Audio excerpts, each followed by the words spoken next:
Welcome to the YouTube channel GK with JP. आप सभी का स्वागत है। ये हमारा विशेष रहेगा पशु परिसर का मॉडल पेपर। तो अगर आप चैनल पर पहली बार आए हो तो इस चैनल को सब्सक्राइब कीजिए। आपकी सपोर्ट की बदौलत आज हमारा ये यूट्यूब चैनल का परिवार बढ़ता जा रहा है।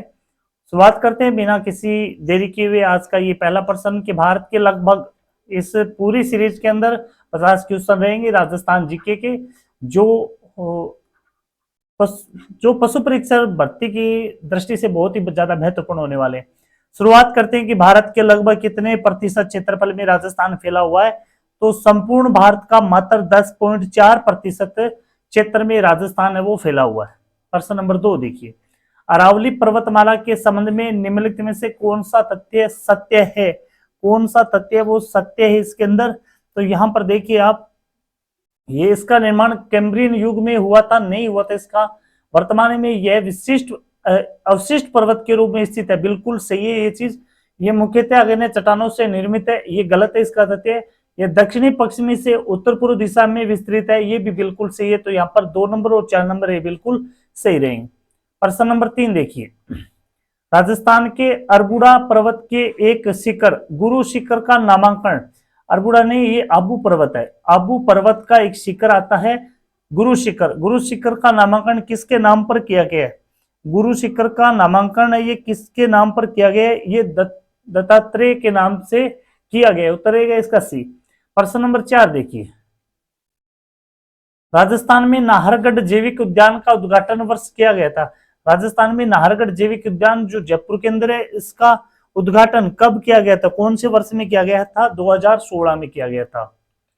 प्रश्न नंबर 5 देखिए, टोडगढ़ रावली वन्यजीव अभ्यारण्य, टोडगढ़ रावली वन्यजीव राजा अभ्यारण्य में स्थित दिवेर स्थल से संबंधित है। दिवेर किस स्थल से संबंधित है? प्रश्न ये है कि टोडगढ़ रावली अभ्यारण्य में स्थित दिवेर स्थल किस राजा से संबंधित है? दिवेर स्थल है वो किस राजा से संबंधित है? तो ये है महाराणा प्रताप सिंह से संबंधित है। दिवेर महाराणा प्रताप सिंह से संबंधित है। प्रश्न नंबर 6 देखिए, अमेरिकन भूगोलवेत्ता थॉर्नवेट के अनुसार राजस्थान का सबसे बड़ा जलवायु प्रदेश कौन सा है? सबसे बड़ा जलवायु प्रदेश थॉर्नवेट के अनुसार DA/W, ये अपना बी। प्रश्न नंबर 7 देखिए, बांसवाड़ा जिले में खांदू के निकट कौन सी नदी प्रवेश करती है? तो खांदू के निकट है वो माही नदी का प्रवेश होता है, जो कर्क रेखा को 2 बार काटती है। प्रश्न नंबर 8 देखिए, निम्नलिखित में से कौन उटंगन नदी भी कहलाती है? उटंगन नदी किस नदी को कहा जाता है? तो गंभीर नदी को कहा जाता है। उत्तर रहेगा इसका ए। प्रश्न नंबर 9 देखिए, राजस्थान की नवीनतम जल नीति किस वर्ष अपनाई गई थी? राजस्थान की नवीनतम जल नीति है वो 2010 में अपनाई गई थी। उत्तर रहेगा इसका डी। असंगत युग्म को छांटिए, इसके अंदर असंगत युग्म को छांटना है। तो यहाँ देखिए, नदी घाटी परियोजना और उसके सहयोगी राज्य भाखड़ा नांगल, भाखड़ा नांगल परियोजना ये पंजाब हरियाणा और राजस्थान से संबंधित है।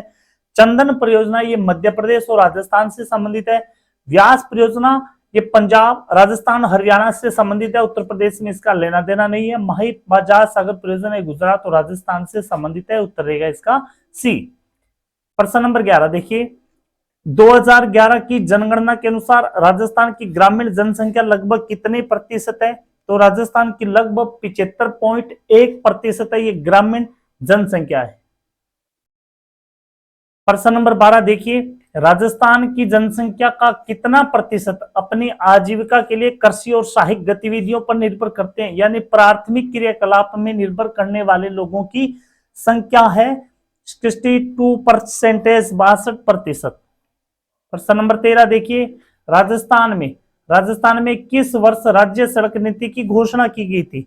राज्य सड़क नीति की घोषणा हुई थी 1994 ईस्वी में।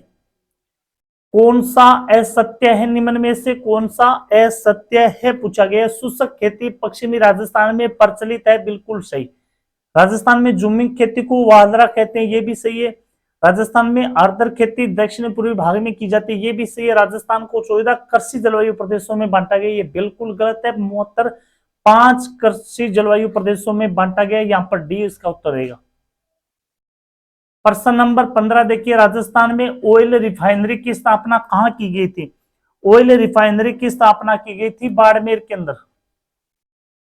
प्रश्न नंबर 16 देखिए, जामर कोटड़ा रॉक फॉस्फेट खदानें कहाँ स्थित है? तो जामर कोटड़ा ये क्षेत्र आता है उदयपुर में, उत्तरेगा इसका ए। प्रश्न नंबर 17 देखिए, राजस्थान में केंद्रीय भेड़ एवं ऊन शोध संस्थान कहाँ स्थापित किया गया है? तो राजस्थान में यह क्षेत्र अविकानगर टोंक में आता है।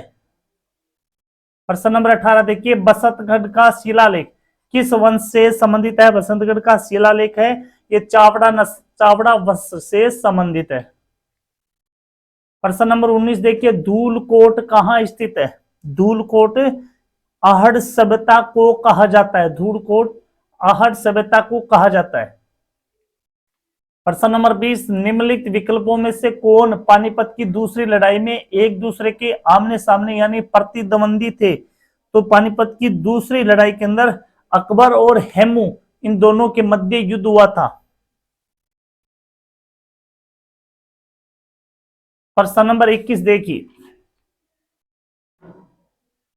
निम्नलिखित में से किस स्थान पर महाराणा प्रताप का राज्याभिषेक हुआ था? महाराणा प्रताप के पिता थे उदय सिंह। उदय सिंह की मृत्यु होने के बाद महाराणा प्रताप शासक बने थे और इनका राज्याभिषेक हुआ था गोकुंदा की पहाड़ियों में। प्रश्न नंबर 22, जयपुर के संस्थापक महाराजा जयसिंह द्वितीय के पिता कौन थे?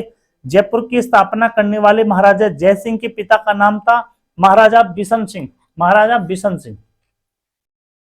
प्रश्न नंबर 23 देखिए, कंपनी अधिकारी जिसकी 1857 की क्रांति के दौरान कोटा में हत्या कर दी गई थी, वे थे मेजर बर्टन। कोटा के पॉलिटिकल एजेंट मेजर बर्टन थे। लोगों ने इनका सिर काट करके पूरा कोटा शहर में घुमाया था। प्रश्न नंबर 24 देखिए, बिजोलिया में तलवार लाग नाम से नई लागत किसने लगाई थी? तो बिजोलिया में जो तलवार बंदाई कर लगाया था वो लगाया था सावंत पृथ्वी सिंह ने, उत्तरेगा इसका ए। प्रश्न नंबर 25 देखिए, राजस्थान में गोविंदगिरी के भगत आंदोलन का विस्तार मुख्यतः किस समुदाय के बीच में था? तो गोविंदगिरी ने भील जनजाति के उत्थान के लिए काम किया था।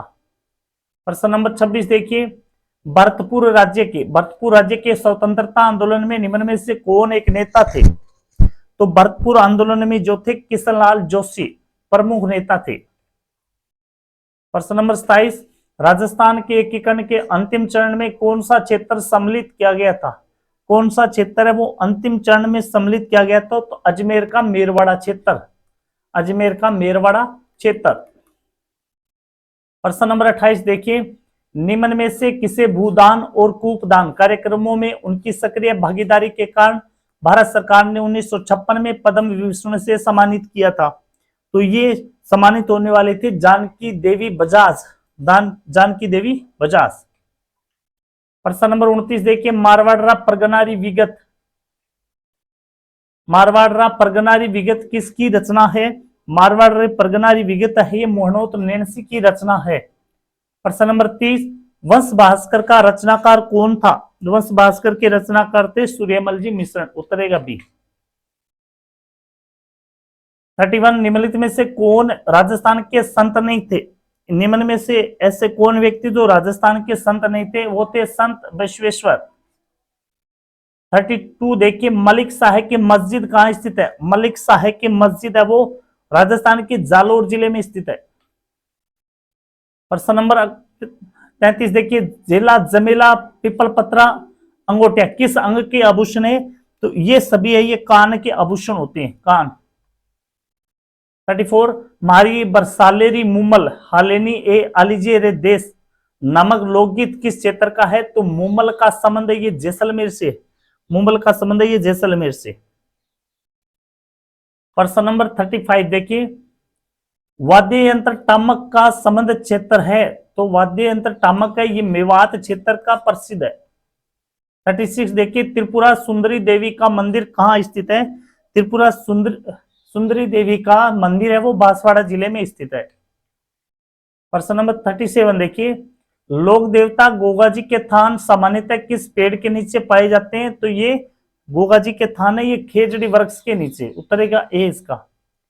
जीण माता का मेला, सीकर की जीण माता का मेला राजस्थान के किस जिले में वर्ष में 2 बार आयोजित होता है?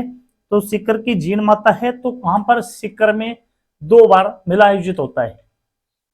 39 देखिए, अजरक प्रिंट के लिए राजस्थान में कौन सा स्थान प्रसिद्ध है? अजरक प्रिंट के लिए बाड़मेर क्षेत्र, बाड़मेर क्षेत्र प्रसिद्ध है। राजस्थान में मिट्टी यानी टेराकोटा की मूर्ति बनाने का मुख्य कला केंद्र कौन सा? टेराकोटा प्रसिद्ध है मोलेला गांव की। प्रश्न नंबर 41 देखिए, कुंभलगढ़ दुर्ग का प्रमुख शिल्पी कौन था? कुंभलगढ़ दुर्ग का प्रमुख शिल्पी था मंडन, उत्तरेगा इसका ए मंडन। 42, निम्नलिखित में से कौन सा किला चौहान द्वारा बनाया गया माना जाता है? चौहान द्वारा बनाया गया माना जाता है। और जिस पर दिल्ली के शासक अलाउद्दीन खिलजी द्वारा कब्जा कर लिया गया था तो वो दुर्ग कौन सा था? वो था रणथंभौर का किला, उत्तरेगा इसका रणथंभौर का किला। प्रश्न नंबर 43 देखिए, जूनागढ़ किले का पुराना नाम निम्नलिखित में से कौन सा है? जूनागढ़ को कहा जाता है लालगढ़ का किला, बीकानेर का किला या लालगढ़ का किला। राजस्थान में मुख्यमंत्री पर्यटन उद्योग संबल योजना कब प्रारंभ की गई थी? यह योजना 2021 में प्रारंभ की गई। प्रश्न नंबर 45 देखिए, विभिन्न नृत्य रूपों के बारे में निम्नलिखित कथनों पर विचार कीजिए। निम्नलिखित में से कौन सा कथन असत्य है? तो यहाँ देखिए, गिद्दड़ नृत्य शेखावटी क्षेत्र से संबंधित है। कच्ची घोड़ी नृत्य में नकली घोड़ों का प्रयोग किया जाता है। 13 ताली नृत्य कामड़ जनजाति के द्वारा महिलाओं के द्वारा किया जाता है। राई और बुढ़िया कालबेलिया नृत्य के नहीं, ये गवरी नृत्य के प्रमुख पात्र होते हैं। उत्तर इसका डी रहेगा। प्रश्न नंबर 46 देखिए, कूद नृत्य, कूद नृत्य किस जनजाति का है? कूद नृत्य ये ग्रासीय जनजाति का है। कूद नृत्य ग्रासीय जनजाति का। इंपोर्टेड प्रश्न मान लीजिए 47 वाला, करणी माता मंदिर जो बीकानेर के बहुत करीब स्थित है किस देवी को समर्पित है? किस देवी को समर्पित है? तो करणी माता का मंदिर है, ये किसका अवतार मानी जाती है? ये दुर्गा का अवतार मानी जाती है। प्रश्न नंबर 48 देखिए, मोजड़ी, मोजड़ी का संबंध, मोजरी या मोजड़ी का संबंध किससे है? तो मोजड़ी कहा जाता है जूतों को। 49, राजस्थान का राज्य लोकवाद्य यंत्र कौन सा है? तो राजस्थान का लोकवाद्य यंत्र है अलगोजा। और इस सीरीज का लास्ट प्रश्न रहेगा, निम्नलिखित में से कौन जोधपुर राज्य का शासक नहीं था? अनूप सिंह, अनूप सिंह, इनके अलावा जसवंत सिंह, अजय सिंह और मोटा राजा उदय सिंह, ये तीनों जोधपुर के शासक रहे हैं।